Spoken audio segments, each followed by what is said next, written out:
I'm a single dad. I'm a single father. I figured it out, dog. I know. I get it, dog. What you gotta do is you gotta get yourself a stepdad for your kids, fool. My kids, they got a stepdad. Oh, they love the stepdad, fool. Oh, they expect me. They're trying to play games with me. They're like trying to fuck with me. Like they're trying to like make me like compete with this guy. I'm not gonna. I'm gonna let him win. You know what I'm saying? That shit's expensive. Fuck that shit, fool. He buys them things. They expect me to get mad. I'm like, no, fool. Tell him you need pants, fool. Size 32, slim.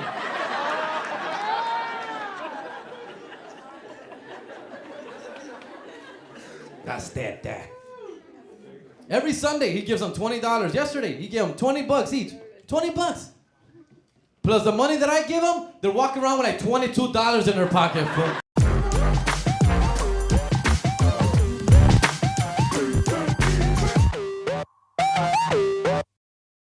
Been having a weird couple weeks. My parents joined Facebook. That's the reaction I expected. My parents don't belong on Facebook. They don't understand Facebook. That's the problem. Like my dad sends me messages every day, and in his message he describes who he is. Like his name and picture don't appear on my screen. So every message starts off the same, like, "Mijo is me, you father. I am married to your mother. We grew up together."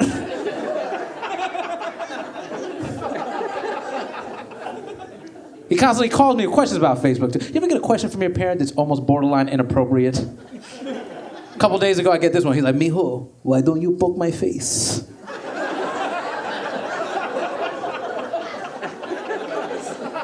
I was like, "What? If you poke my face, I poke your face? Together we poke your mother's face?" I was like, "Oh, you know what? Nah." My mother does not understand the concept of writing on my wall. She thinks it's a one-on-one conversation. So she puts up family secrets and gossip.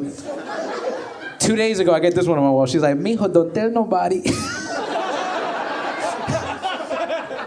She was like, "You cousin Cristina got another abortion. Hashtag get puta." Click.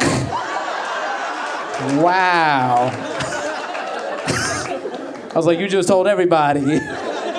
And I got 15 likes.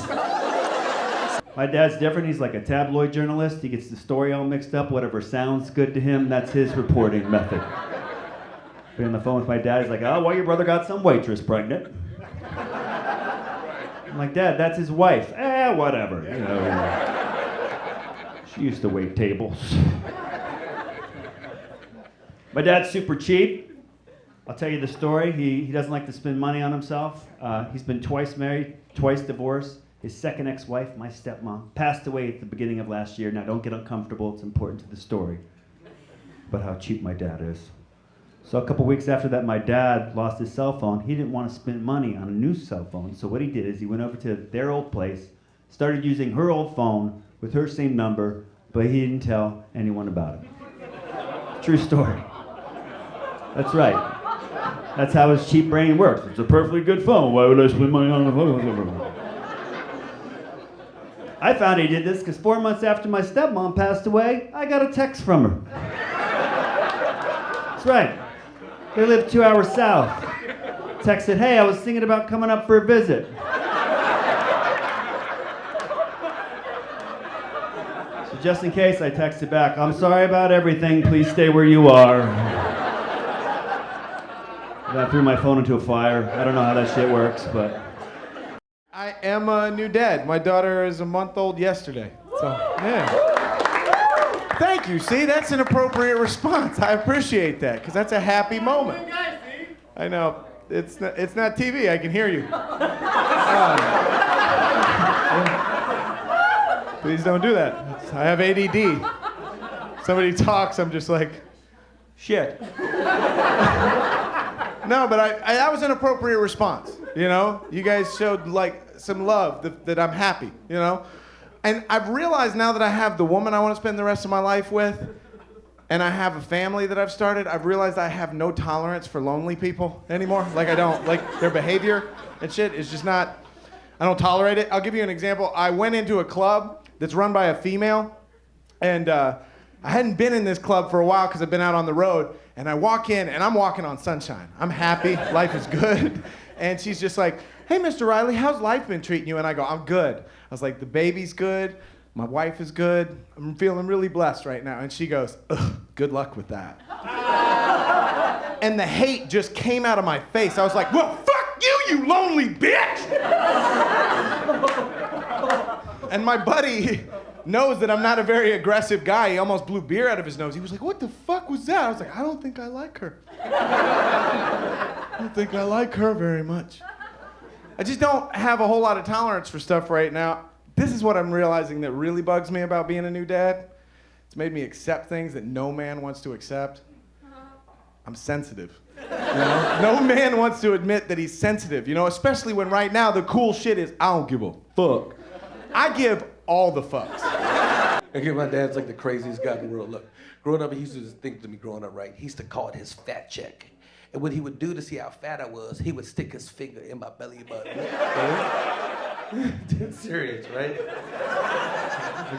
Listen. I stick a finger inside. You know, if a past is first line on my finger, then you are fat.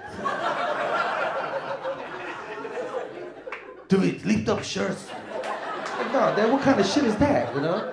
If you don't do it, I buy you no more McDonald's. You gotta do it now, right? And then when he actually gets his finger in, he makes this weird noise like, oh.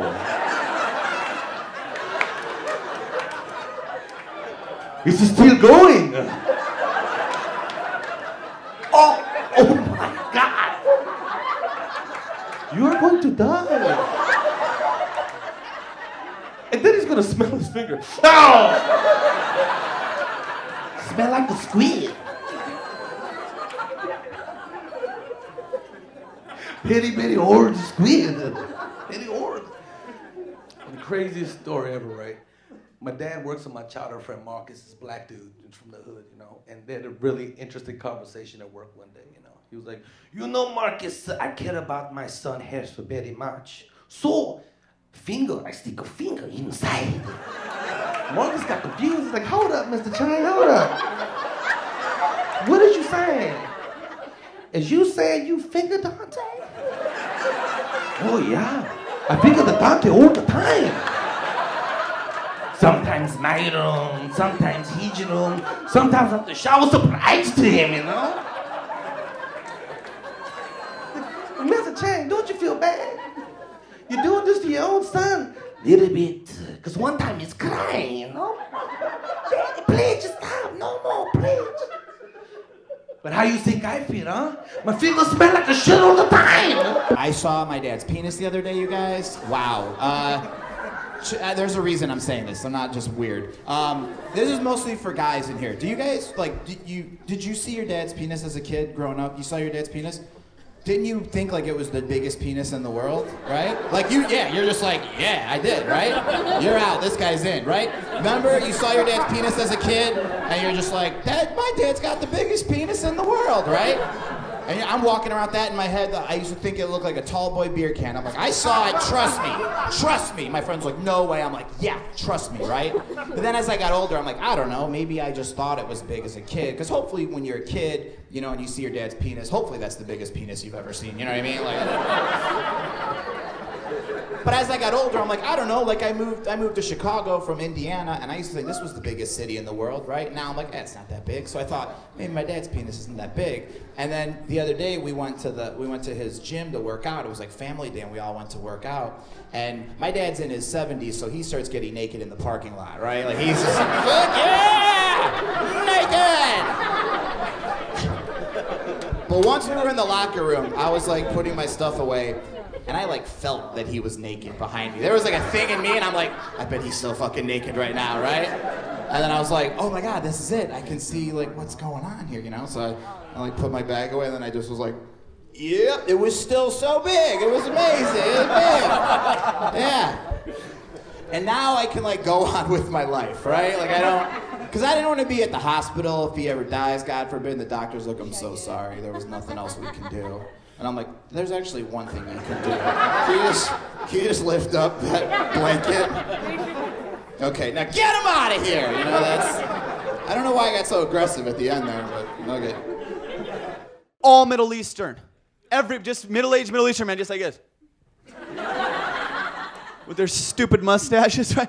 Every time I came out, I felt like I was in the living room of my parents' house. I was just waiting for my dad to come in the back and just be like, tell us some jokes, you fucking clown.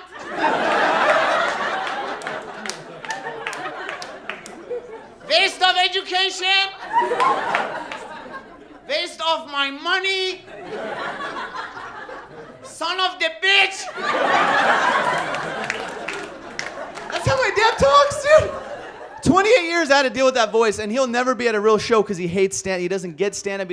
He hates this shit, right? Like in high school, senior year, I got class clown, right? He's going through my yearbook, sees the picture. Amir, son of the bitch, you're a fucking clown.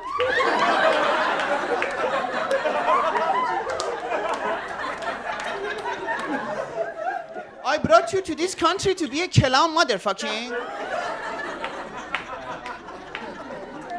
You can be a lawyer. You can be a doctor. You can open up a bank. I'm like, Dad, you can't just go around opening up banks.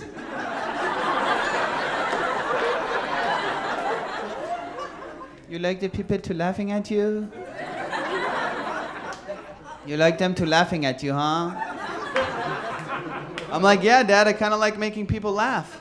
Well, let's show them your report card, motherfucker.